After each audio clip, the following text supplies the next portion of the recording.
Hi guys, good morning. అప్పుడప్పుడు చాలా long journeys పడుతూ ఉంటాయి. బట్ ఆ లాంగ్ జర్నీస్లో కొన్ని ప్లేసెస్ అయితే చాలా బాగుంటాయి. అలాంటి నాకు బాగా ఇష్టమైన ఒక ఫేవరెట్ ప్లేస్ చూపిస్తాను, చూడండి మీరు కూడా. ఇదిగోండి, ఎంత ప్రశాంతంగా ఉందో చూడండి ప్లేస్ అయితే. నా one of the favourite place Godavari.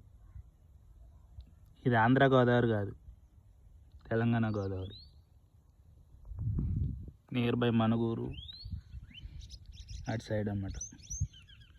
ఈ గోదావరి ఉంది కదా, ఈ గోదావరి దాటి వెళ్తే మొత్తం ఛత్తీస్గఢ్ అన్నమాట. ఛత్తీస్గఢ్ బార్డర్ అక్కడ ఎదురు కొండలు ఉన్నాయి, మీకు కనపడకపోవచ్చు మేబీ.